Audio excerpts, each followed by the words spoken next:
Oh, sorry, I forgot the thumbs up, Bruce. Here it is. Thank you, Chrome Punisher. Uncle Bruce, if you think SoFi is going up, do I write a put? Yes, you can write a put.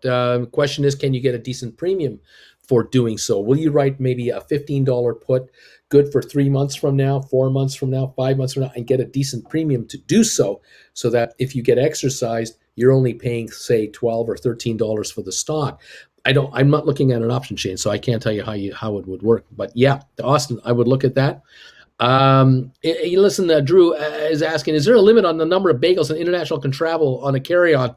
I'm asking for a friend. Bryce, put in a call on Matterport for January at 2:15. Maybe it'll swing up and someone will buy it. I'm assuming you're offering a 30.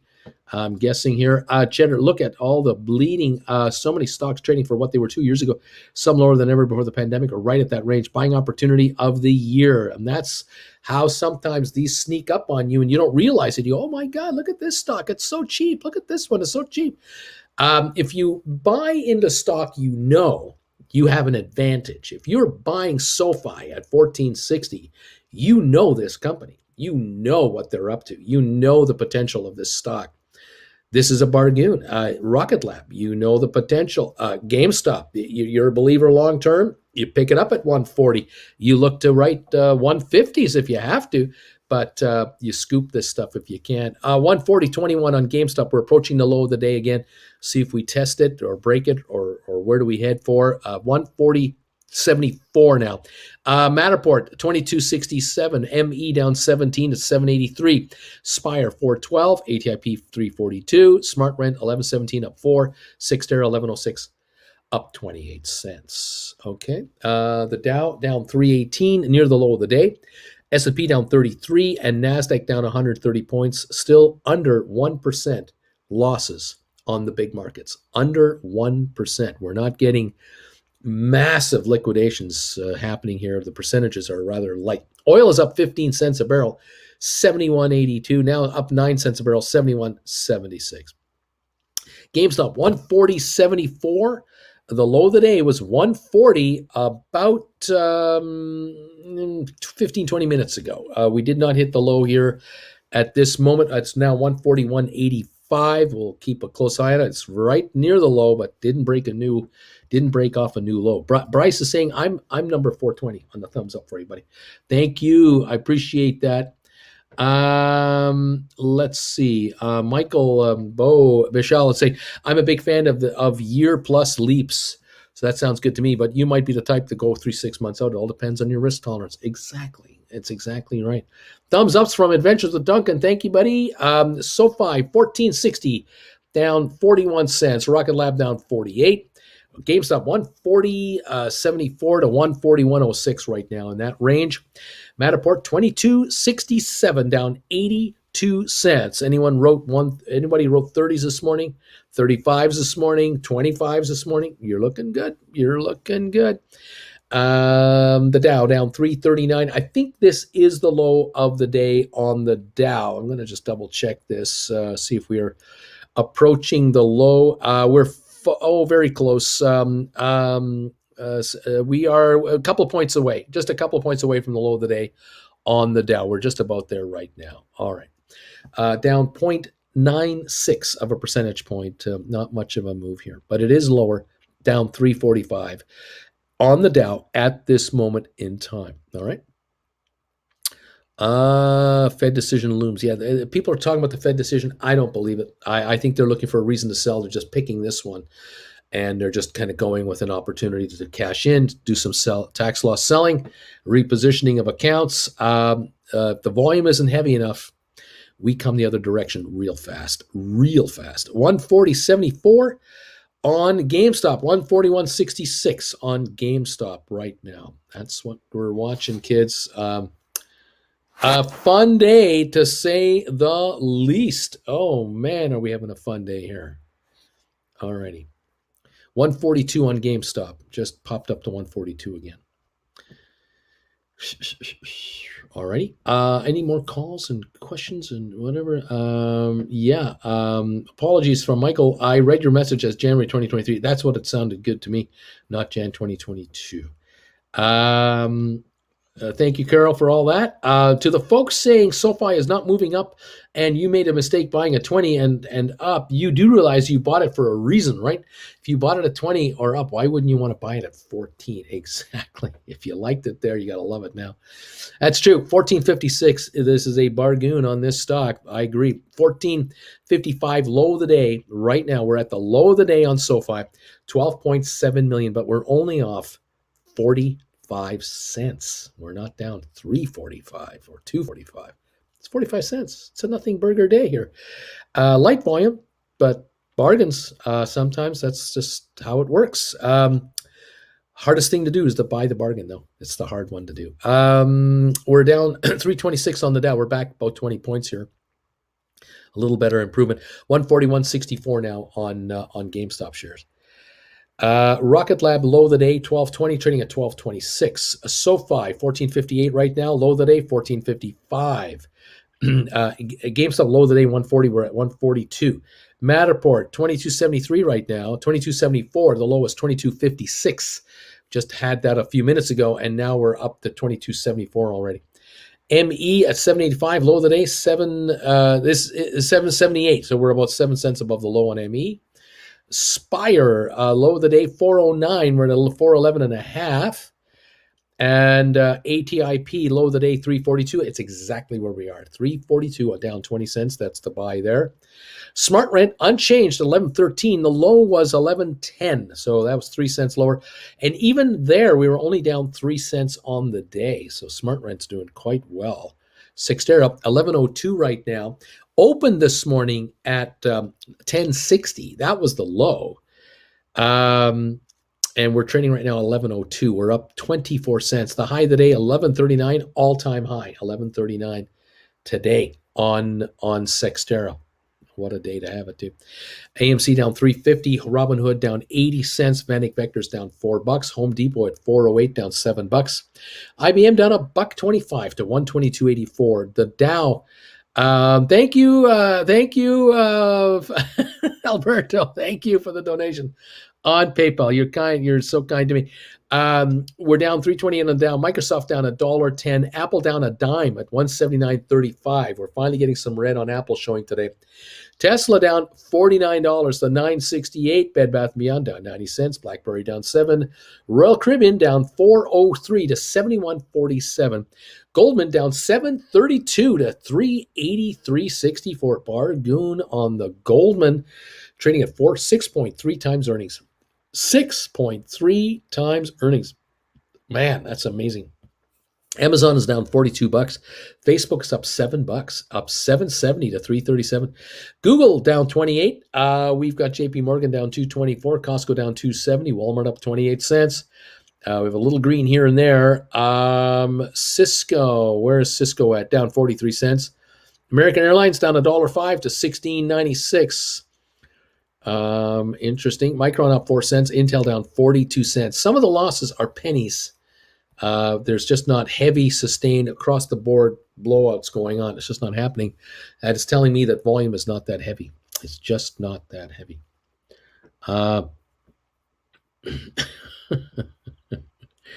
Let's go.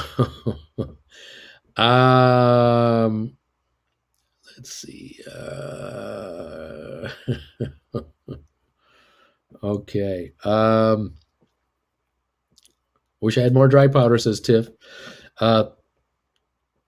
Excuse me. Oh my God, those January Matterport 25 cover calls I sold a month ago and ran away for a minute, and I'm making me money. What? All I had to do is have patience. Time is our friend, folks. Thank you, Uncle Bruce. Chris Savage, you're doing it. It's happening for you. 22.82 on Matterport. That means the 25s are out of the money, and if you wrote them, you're probably making money on them now. Even if the stock runs to 37 and it comes back. How about that? Option writers, you can make money. We're down 325 on Dow. The GameStop 143.60. We hit a low of 140 even today. SoFi 1455, down 46 cents. It's at the low of the day right now. We have Rocket Lab at 1235. I think that's the low of the day. No, 15 cents above the low of the day. Pardon me. Matterport 22.86. The low 22.56. We've come back 30 cents on Matterport. ME at 786, low is 778. We're down 20 on Spire, down 20 on ATIP. We're down a penny on Smart Rent and up 26 to 1104 on Sextera. That's where we're at right at this moment in time. Microsoft down a buck, Apple down 7. If they're not doing anything serious, we have nothing to worry about. This market is not really going that far. It just isn't. Doesn't look to me to have any legs on the downside. Let's see. Oh, a stink bid got hit for my December 17 GameStop cash secured put while I was asleep. Laughing out loud, says Gregory.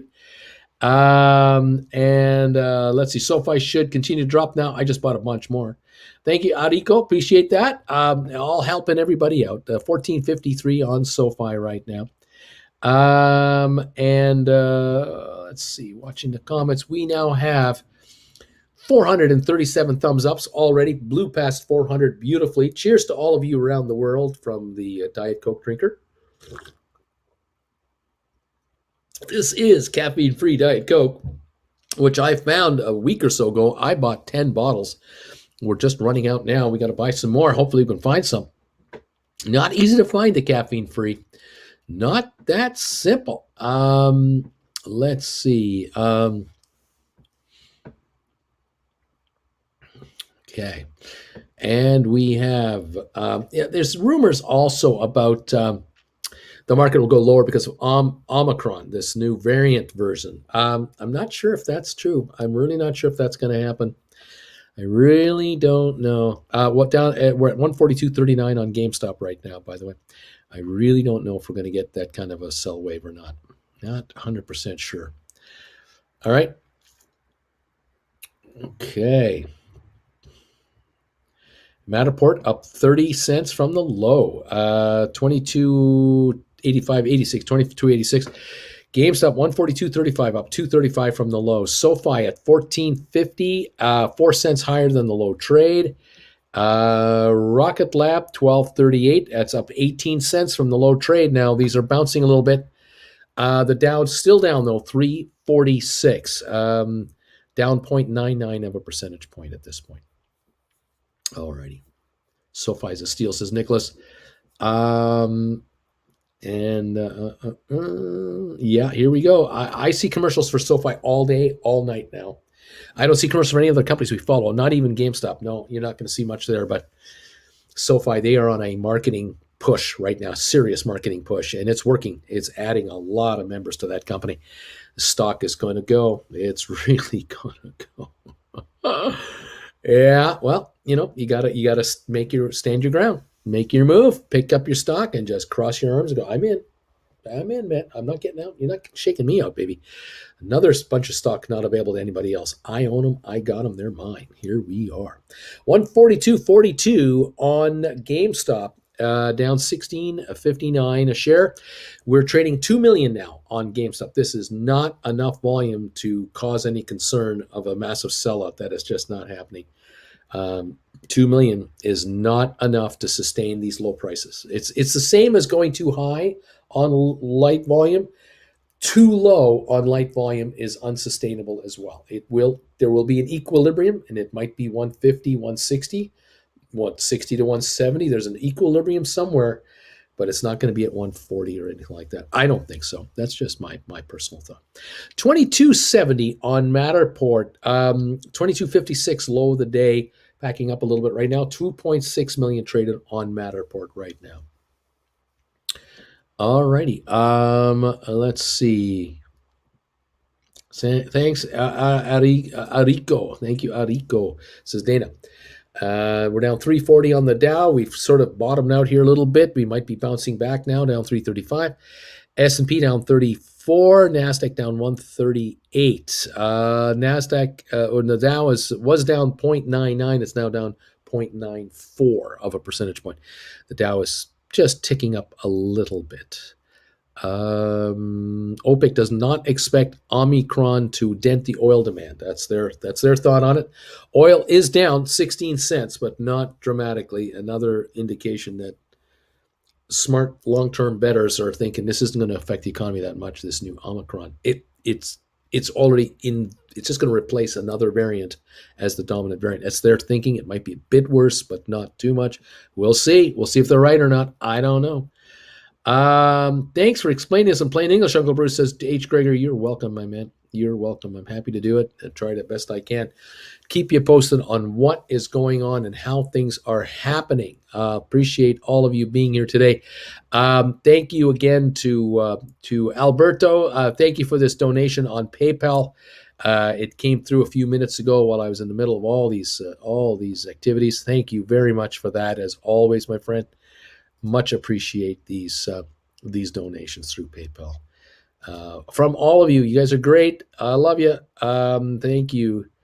Let's see. If any of you are looking for a one-on-one session, just so you know, I am doing one-on-ones this weekend, Saturday and Sunday. So if any of you want to have a one-on-one, let me know. Send me an email right here. Just say, Bruce, I'd like to sit down with you one-on-one, like that, 1 hour with you. I'm available Saturday morning, Eastern time. I'm available at 10 Eastern, noon Eastern, and 2 p.m. Eastern on Saturday. On Sunday, I'm available at 10 Eastern and 2 p.m. Eastern. Noon is already booked.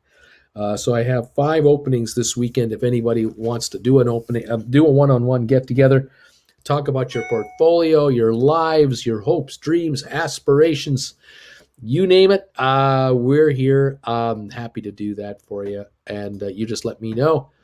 And we'll see if we can set you up with a one-on-one. Cost for a one-on-one 1 hour private session, $400 US for 1 hour.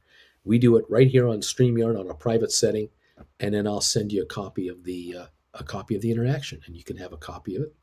We go over all kinds of option strategies. You'll get a copy of that interview, and then you can rerun it all you want. And there you go. It's just like having a teacher all to yourself.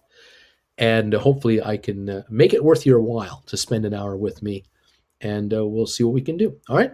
Thank you all so much. Appreciate you being here. Let's go. 625 shares of Spire at 407. I'm helping the team.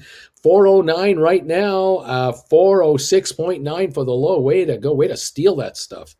Way to steal cheap stock. Beautiful. Nice job. SoFi at 1448. GameStop broke 140, 139.06, 138.97. The low on GameStop, 138.61. We have broken the 140 barrier for a print of under 140. Don't know how long that'll last, how much will come in. 2.18 million traded now at 139 last trade, 139.20 last trade. These contracts you have got to be depreciating dramatically, and there might be some real deals here. Thank you to, oh my gosh, who did that? That just came in.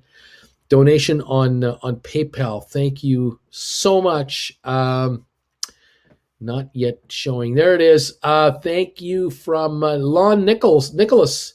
Thank you, Lon Nicholas, for the donation on PayPal. Really, really kind of you on a down day. They're hard to come by on down days. It's all good. It's all good. I'm willing to work you guys through these markets. Thank you all very much. Very, very good. We have 447 thumbs ups. We are 53 away from 500.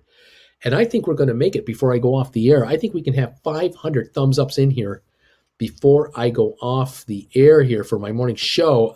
We've got 12 minutes to go, and I think we're going to hit 500 thumbs ups. If you can help me out, we're at 450 right now. Coming on, 500 thumbs ups. 452 now are here. 452. GameStop, 139.71. It bottomed out at, looks like 138.61. We're at 139.85 now, and the Dow is down 350. That's the low of the day on the Dow. Down 37 on S&P, down 154 on NASDAQ. But the Dow lows are not as dramatic. They're just little tiny, a penny or two lower, and then they bounce back up again. We might be bottoming out here at the Dow. This last hour, we haven't dropped much more. We might be running out of gas and steam for that. Thank you. 467 thumbs ups, 33 to go to get the 500. If you're able to hit that thumbs up button for us, give this show some momentum with YouTube. let the YouTube people know they should be spending time with us, and we'll get through these markets together. And sometimes they're up days, sometimes they're down days, and we just power our way through the other side. Simple as that. Fabulous. Thank you all for your support and being with me. 470 thumbs ups now. 30 to go. Thank you. 30 to go. Looks like we're going to hit 140 again on GameStop. It's approaching 139.50, 139.60. Looks like it wants to go to 140 again. See if it gets through there. 470 thumbs ups. Thank you, guys. Beautiful, beautiful stuff. Okay. Let's see. I had an awesome one-on-one with Uncle Bruce, says Will Crothers. Worth every penny. I'll be doing another one for sure a bit down the road. Sheds even more light on the path to financial freedom. I'm pleased to see you say it. I believe that's true. I really do. By the time we finish these one-on-ones, a lot of my viewers who've never had one before go, oh, have I learned a lot here. This one-on-one time, oh, man, can we cover ground? Oh, man, can we cover everything? Thank you for saying that, Will. I appreciate it. It's kind of you. And Smart Rent announces an entry into a $75 million revolving credit facility. It's a sign of strength when a company does that. That is a sign of strength. Interesting. Have a good break, y'all. Uncle Bruce, I have a paper profit of $2,000 on the Apple short that I did today. Should I cover it or wait to get more? Asks Nick. Where are we at on this stock now? Down $1.02. Here we go, man. This downward pressure might be accelerating, down 108. So I'll tell you, my friend, you can always put in one of those buy orders, as a stop loss, kind of a buy order, one of those. But on the other hand, you're watching it so closely, Nick. I know you're watching the quote to trade every second here. 178.16 is the low of the day, and we're approaching that again. It could well be another half a dollars coming your way. But man, I'm not going to tell you to not take a profit. So, one strategy, Nick, is you might buy back half of it and just take half off the table right now, and now only hold the other half. The stock pops up again, you short some more, pops back down, you buy it back. But it's your call, my friend. It's really your call. 178.31 down $1.14 on Apple. This is approaching the low of the day, about 15 cents away. Beautiful. Flint Creek got a run. Thank you, Bruce and the gang. Right on, Flint Creek. Thank you for being here. Thanks again for the soaps and everyone helping out and putting orders into Flint Creek. You guys are awesome. I appreciate that so much. And that is beautiful stuff. All right. Black Sky's new satellites complete commissioning. Enter revenue generating operations within 18 hours after Rocket Lab launch on Thursday. How about that? Black Sky releases images of recent tornado devastation in Midwest and southern U.S. And Nick says, good idea, we'll do that. There you go, my friend. There's an idea. Let's see here. Rocket Lab at 12.18, down 57 cents. SoFi 14.40, down 61 cents. The lowest 14.36. GameStop 139.97 right now, down 19.14. 1904. Matterport 22.48, down $1.01. 22.43 the low. We're at 22.48 right now. ME 768, low of the day 766. We're down 32 cents. Spire 408, down 20 cents. Low of the day 406.9. ATIP 342, down 20. Low of the day 340. Smart Rent 1104, down 9 cents. Sextera 1109, up 31. Still holding the gain in this environment. It's impressive, really impressive. Apple 178.19, down $1.26. Apple going lower, down to 117. This is the low of the day right now. 178.15, the low of the day on Apple right now. Just broke down 130 on Apple. So anyone shorting, anyone who's been writing calls, these are backing up, and this is good news for you call writers out there who've been wondering, what is this Apple going to do? 178.23, 178.16 low of the day. It's right near its low range right now, jumping around there like crazy. The Dow down 343, S&P down 38 points, NASDAQ down 166. The NASDAQ is down 1.06%. Finally broke the 1% barrier. We got the Dow down 0.96 and S&P down 0.83 at the moment. That's what we have going. Auntie is saying, fine, I'm going to buy some GameStop. You're going to be down here. I'm going to buy you. I'm going to buy you up. 139.59 on the GameStop right at the moment. This will teach me never to use margin, says Bejo. Is it really 139? Yep. What's going on with Six Bruce? Your opinion, of course, I don't know. I just think there's a deal pending. I just get the impression there's something happening, but no one's talking. No one's talking. I don't have a thing. What can I say? It is what it is. It's doing what it's doing. Apple 178.05 going lower. 178.05 just touched 177.91. Apple backing off now from that 182.09 high, all-time high this morning.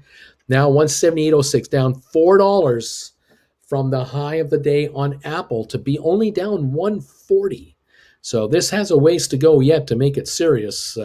If it drops another $2-3, that would mean something. Right now, 177.96 on Apple, as it is definitely backing off. It is moving the Dow lower, it is moving S&P lower, and it's moving NASDAQ lower. It's the big boy. It's the big one, and it has huge influence over the indexes at this moment in time.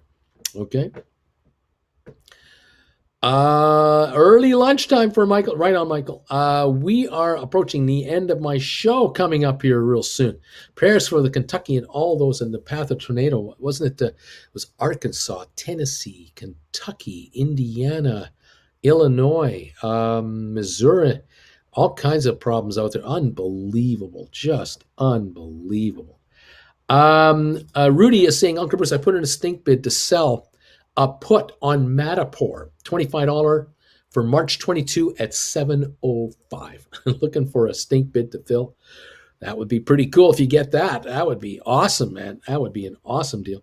So I bought at 139.66 a share. There you go. Hi, Rudy. I bought. There you go. 139.59 on the GameStop right now. 139.61. There you go.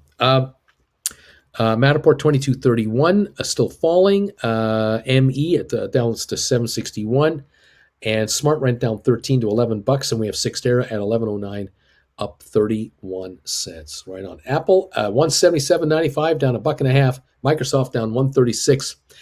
Over on other stock here, Royal Caribbean is down 432 to 71.18. Goldman down 780 to 383. Amazon down $53. We have Facebook up 6. Google down $35 to $2,937. Cisco down 42 cents. So a little bit of red there, but not really blood red. We're down 9 on Netflix to $602. These FANG stocks are off, but they're not plummeting down. They're down, but they're not plummeting down.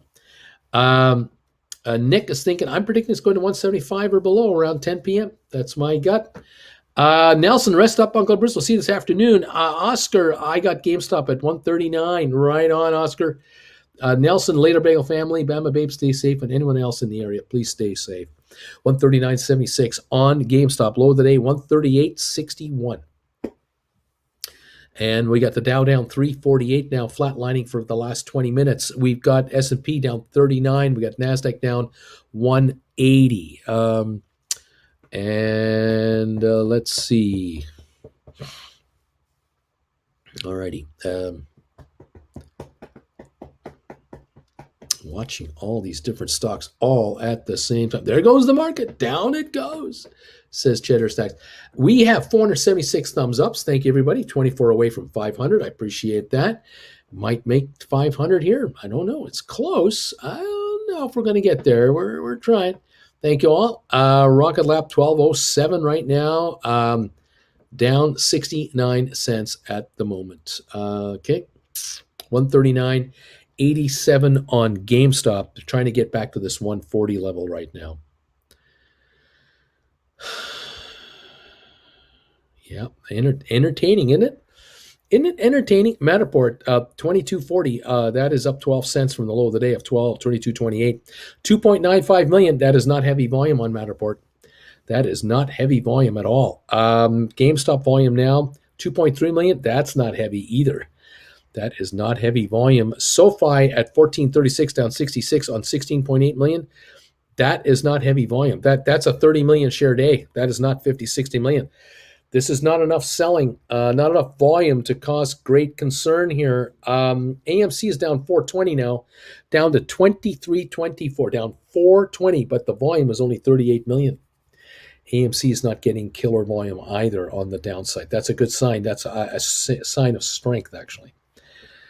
That means a snapback rally can happen at any time on these. IBM bottomed out at 120.80. It's now 122.89. IBM has come back up 210 a share from the low of the morning. Now 122.96. Only 2.7 million traded on IBM. That's a nothing burger on volume. 336 point drop on the Dow. Not backing off anymore at this point. Apple 177.79.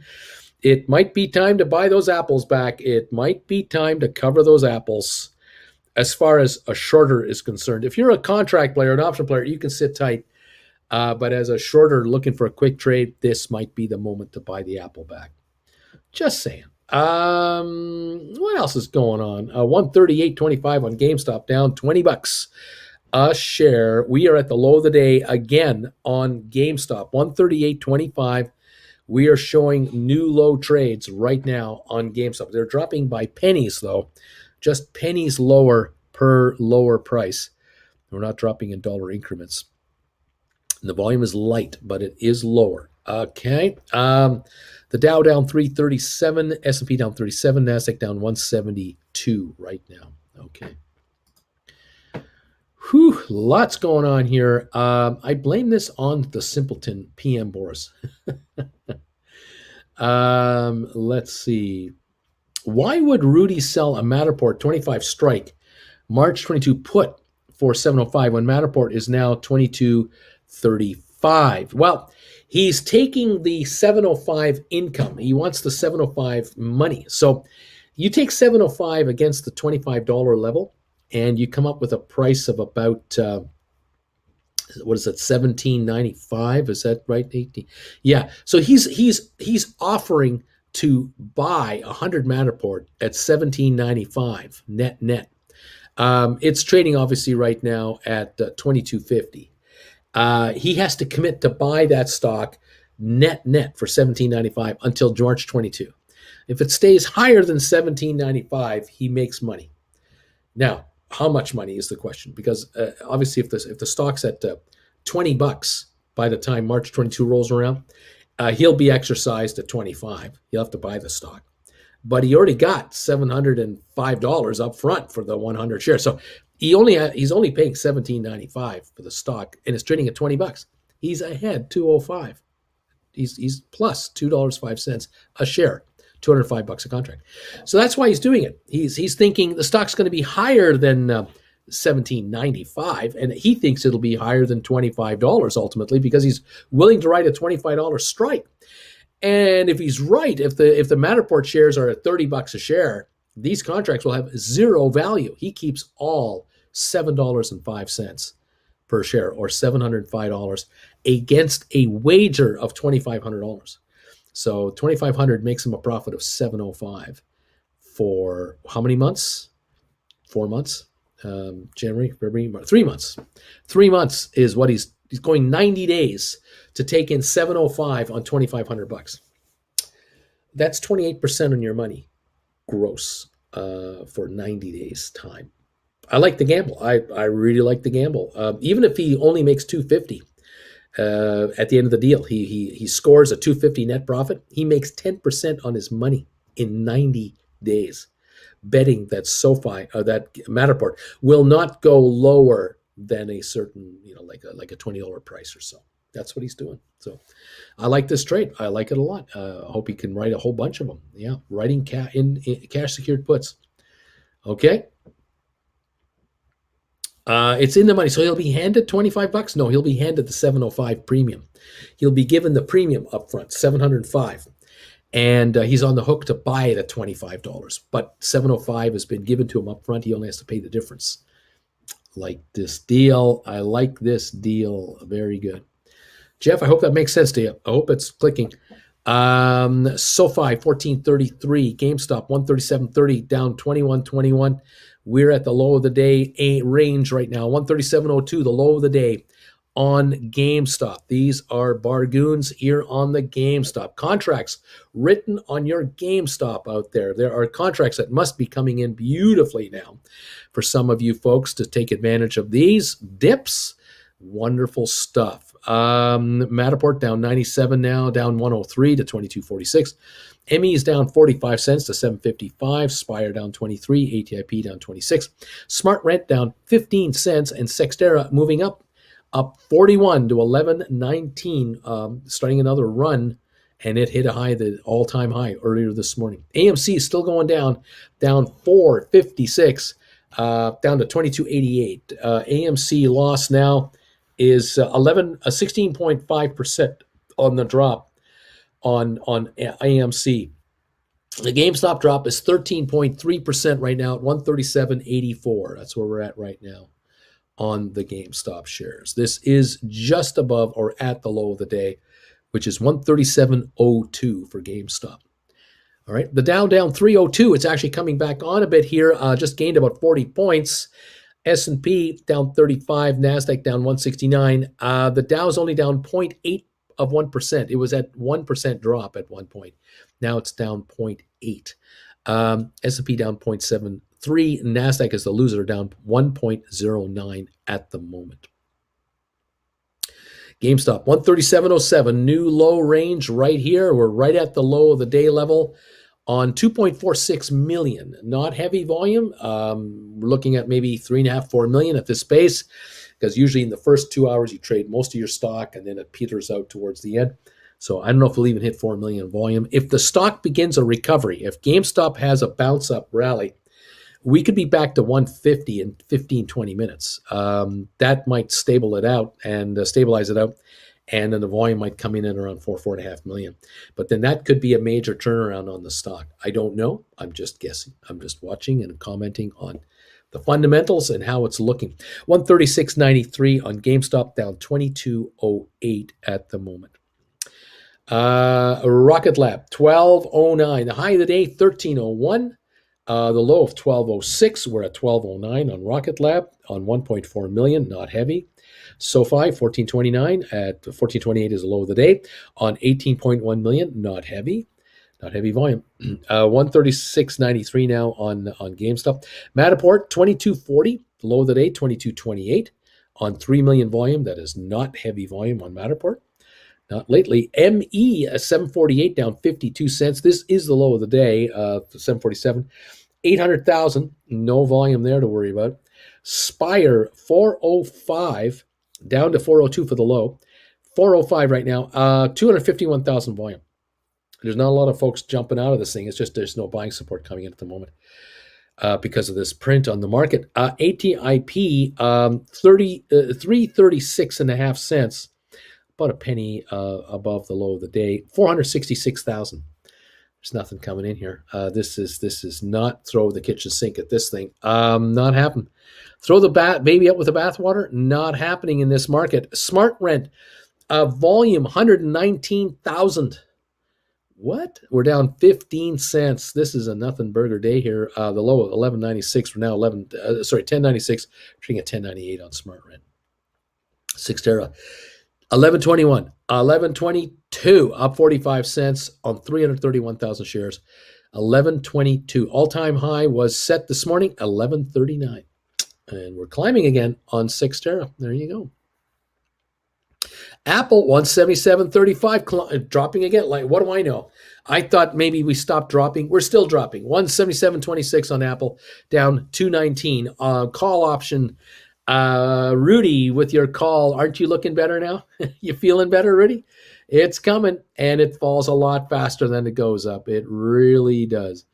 Okay, Uncle Bruce, I just covered my Apple short with a cool 2,400. Not bad for 2 hours. Nick, well done, my friend. We'll buy SoFi with that profit. Nicely done, my friend. It's a beautiful trade today. I love seeing this stuff. Well done, buddy. Nelson, rest up, Uncle Bruce. See you later. Thank you, buddy. You take care. Let's see. It's in the money, so Rudy will be handed Matterport for 25, right? Let's see. Nick, yeah, I scored that. I will buy SoFi. Okay. Is this a market crash? Nope, it is not. We don't have a market crash. Not enough volume, not enough movement. The Dow down 282. Actually, we've improved about 80 points from the low in the last 15 minutes. We're down 0.79%. We were down 1%. Even a 1% drop is not enough. This is not a crash. Nope, it is not. And the volume isn't heavy enough. We just don't have the volume here to be shown that we've got a real problem. Not at all. Let's see. Going back to Jeff's question, someone could actually buy Rudy's contract right now. Through though, right? They don't have to wait until March. If someone could exercise this contract anti-PC, yeah, anytime they want, yeah, of course. But of course, if you buy the contract right now for $7, you buy it, and now you want to exercise this contract, you're losing money. You're just losing money. There's no point in that because the stock's at 22.30. You're buying the stock at 25 plus the 7. So you're paying $32. I mean, you're not gonna buy it. You're not gonna exercise the stock. Okay. Let's see. It's okay, Rudy. Let's see. Yeah, Bama Babe Daniel. I think Uncle Bruce is right on this market. Just big money. People taking profits and doing their year-end balance sheets. I believe it too. Let's see. Bama Babe. I'm in LA, Lower Alabama. Laughing out loud. A year ago, I would have just bought GameStop on the first dip. Now I know to read the indicators and hold until there's a bottoming out. Sorry, hedgies, but these aren't the same retail investors from January. Rest in peace. Exactly. You guys are the smarter investors, much smarter buyers and sellers now than before. You're stink buyers, stink sellers. You are much more patient. You're much more observant, and you're aware of how this actually functions. You're beginning to understand patterns, resistance, and support levels. This is all new to you guys since January, and way to go. Where are we at with that Apple now? 177.50, the low of the day, 177.11. So very good stuff. I'm proud of you guys. And Rudy, you're just getting, it's getting better all the time, buddy. I mean, this is a $5 difference between this morning and now. Those premiums are falling off, and this is going to make this easier. But you ain't seen nothing yet. Apple's got a little more to give up, I think. Anyway, there you have it. Spire went under 4, they say. It did, they say. 402 now. 398.5. It touched it. I agree. Carol, opinion, Uncle Bruce. I want to buy 100 shares of Apple or 100 GameStop. Which one do you think's better long term? Well, excuse me. One of them is on sale right now. That's GameStop. The other one is not yet on sale. It's near its all-time high. So at the moment, I'm a GameStopper. At these low levels, I'm a GameStopper. But if Apple wants to come back to 155 and the long-term prospect is 220, that's a solid bet. Can't compare the two companies as far as value, earnings, anything like that. I mean, you cannot. GameStop is definitely a much more aggressive stock, but you can buy GameStop 139 here, a bounce back to 150, 160. You can start writing 160, 70 calls. You got some nice premiums coming in here on GameStop right away, so that might be available to you. Something to consider. Okay, let's see. Andy says you can't lose with the Apple. Well, if you're long term. I'm such a smart investor, says let's go, Brandon. I bought in to GameStop on 185 3 weeks after it was 240 for a moment. Genius. Watching my Pickcomb says watching my January Matterport 35 call go down to 80 cents a share is a good thing. I will buy it back at 40 cents. Good till canceled. Order on Fidelity. It was a 440 contract. How about making $4 a contract? Lovely stuff. Not bad. 35. Way to go. Let's take a look here at the market. Matterport, 22.49 down $1. GameStop, 139.14 after hitting a low of 136.31. SoFi, 14.20 down 82. Rocket Lab, 12.05 down 72 or so. ME at 7.49 down 51 cents. Spire at 401, ATIP at 337, SmartRent 1088 down a quarter, and Sextera up 51 to 1129. How about that? Anti-PC, but GameStop is a great deal right now. Carol, super sticker. Thank you, Bruce. Thank you, Carol, so much for that. I appreciate it. I love that emoji. It's jumping up and down. Thank you very much for that. I really, really appreciate that. And we're showing the Dow now down 284. Looks like it's climbing a little higher. We got the S&P down 34 points, NASDAQ down 179. Oil down 28 cents to 71.39. Whoo, boy, lots of fun here. Bama Babe, I'll catch you simpletons later. Stay strong. What goes down must go up. And let's see. I'm not sure if that's a saying Rob is saying, but I like it. I like this. Okay, I will buy 200 shares only because NDPC thinks diamond says, let's go.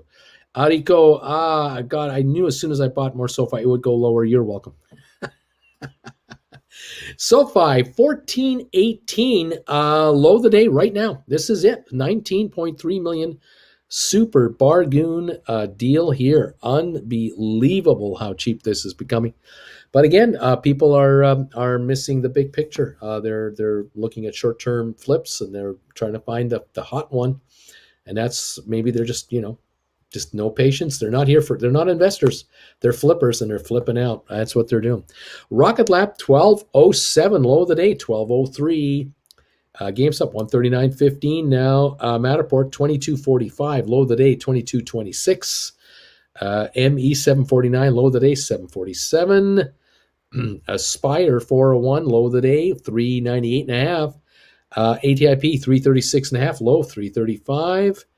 AMC now down 429. Sextera up 51 to 1129, it looks like, on 341,000 shares. And Smart ran 1088. So there you go. GameStop trying to hit 140 again, just under the 140 mark right now. Let's see. Thank you all. Thank you all. Thank you all. Thanks, Uncle Bruce. I'm still not buying back covered call on Apple yet. I agree. Not necessary. Wait. Absolutely. It's going your direction, and it's the beginning of a move. I think your direction. I can see into the mid 170s, maybe lower. So I just sense it coming your direction. Way to go, man. Clay, I thought 1430 would be the low. Well, serves me right for buying it. Always goes lower when I do that. Well, you just go, hey, I scooped some today, and in the big picture, this goes to $30 a share. Are you going to care? Are you going to care about a couple of pennies? Because you're in, and you didn't miss it. You didn't miss the boat on this. 1410, it is a bargain. I agree. It's an even better one, but that's okay. It's all good. 138.80 on GameStop. 136.31 low trade of the day today. The Dow down 296, S&P down 35, NASDAQ down 189, oil down 45 cents to 71.22 a barrel. All right. Snap rally can happen at any time on this stuff. A snapback rally. We don't have enough volume to hold it down. It's just not enough selling pressure here. Just don't see it. Yep. Thanks for the explanation on the risk following. Rudy selling a Matterport cash secured put $7 stink bid. Right there. Right on, man. Way to go, Jeff. Way to go, buddy. Way to go. We're at 138.58 here on the GameStop. SoFi 1410, 1407. GameStop 138.64, 22.35 on the Matterport. Rock and roll, man. Rock and roll. Yeah. Deals. Thank you for the thumbs ups today, everybody. We have 494 thumbs ups. Thank you so much. I appreciate it. 496 now. Four away from 500 thumbs ups. Thank you for being there for me. Appreciate that. Getting us to 500 thumbs ups yet again. We're just about there. That is real cool. Love this. 498 now. 2 to go. Thank you guys for putting me over the top on 500. There they are. 503. 503 thumbs ups. Man, that is good stuff. Thank you, everybody. Much appreciated. GameStop 139 even right now, up from 136.31. And 139.32. We're now up $3 from the low of the day on GameStop. A $3 comeback so far on GameStop. Okay. All right. That's it. There. That's what I'm following. That's what I'm saying. Oh yeah.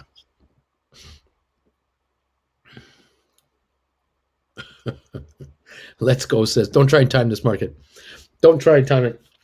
Try to scoop the stock. Make a deal. Put your bid in there. Get it. Don't fool around with pennies down here because these are lows, and these lows may not last. Once they bounce up suddenly. The first couple of bucks happens right away. Then you get a little pause, and then maybe another shot. So 139.80 on GameStop. It looks like we're hitting for 140 right now. Looks like we're heading there. SoFi 1404. It is low. It is cheap. 1402 is the low, but I don't know how much support there is at 01 and 14. There might be a huge wall of buying. I don't know if there'll be a selling wave going through it or not. Hard to say. The Dow is backing off again. It's down 326. Sometimes these trading platforms, these trading algorithms come in with just blanket sell orders. They have no emotion. They're just trading on fundamentals or technicals. They're just trading on technicals. But you get the snapback rally on technicals too. And you get these massive upswings from gyrating downswings. And so you put your stink bid in, you get it, you get it. You don't, and then you move on. It's okay. On a day like this, is it risky or reasonable to sell at a loss and buy back even lower? Thoughts on this? That's risky. That's very risky. You might sell yourself out. Lock yourself out of the house, and it's cold outside. You don't want that to happen. 1408 now. SoFi jumped 6 cents from the low just a few minutes now.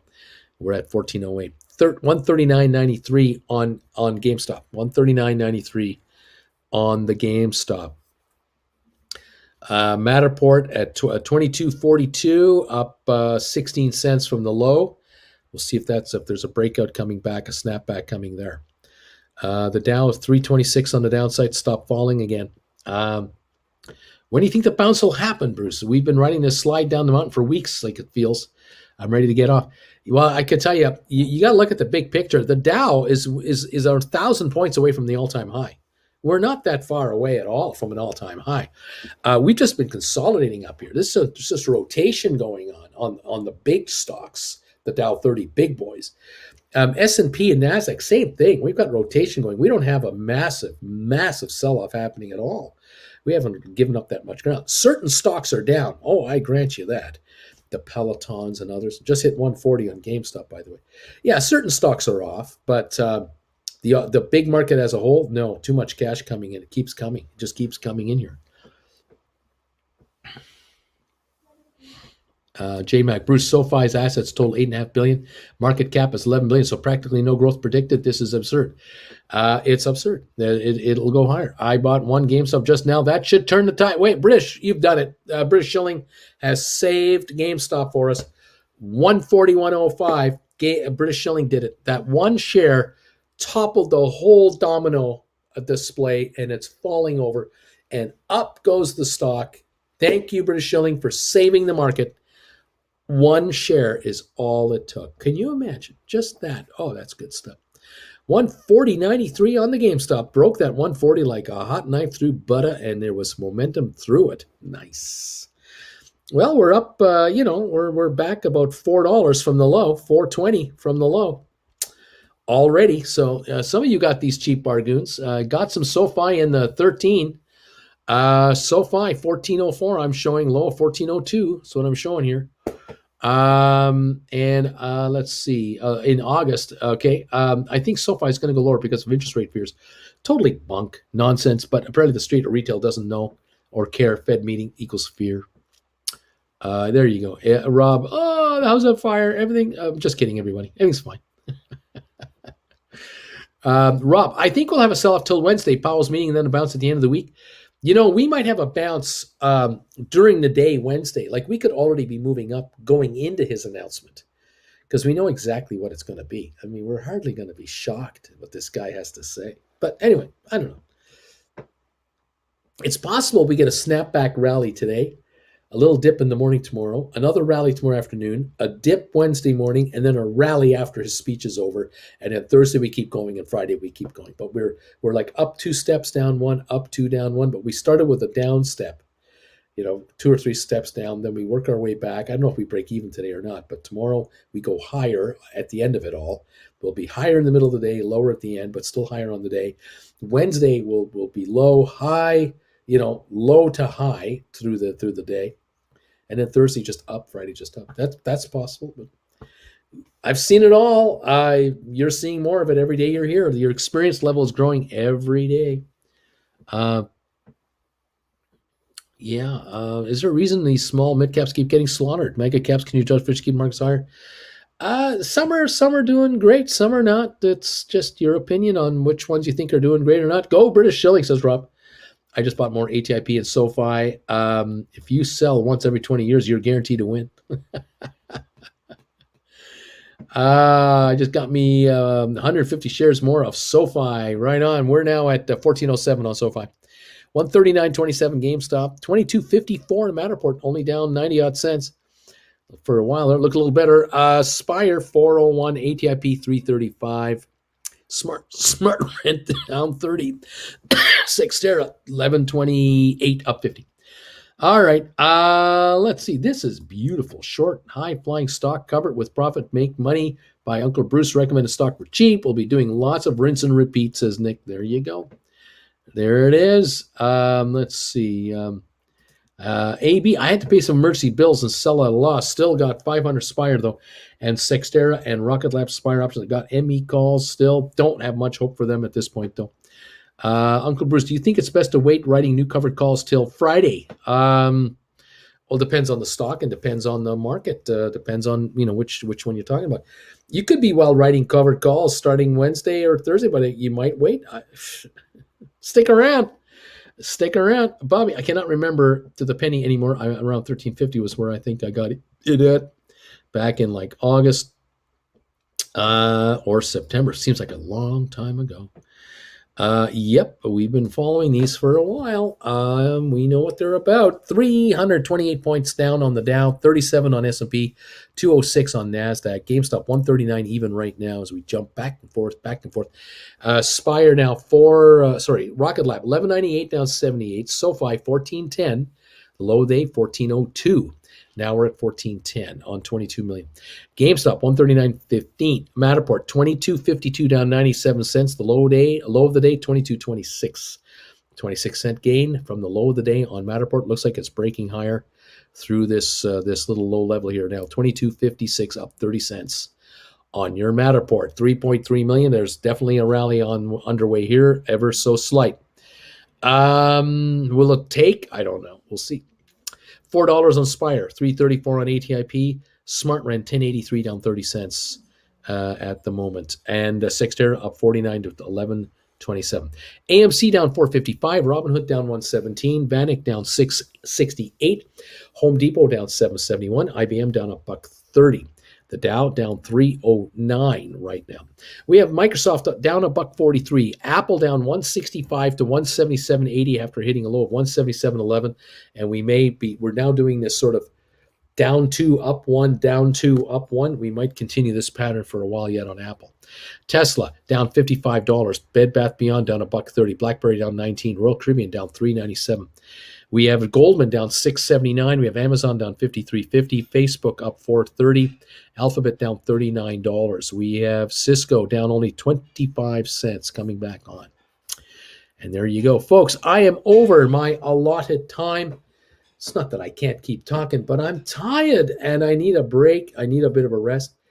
I've got to get some time in with my daughter. She takes off today. We'll be back on this afternoon at 3 o'clock Eastern time to shut this market down together today. I'll be here for the final hour. I invite you to join me for that. Stock Markets in Plain English with your buddy Uncle Bruce. We'll close the market down today and assess what's going on.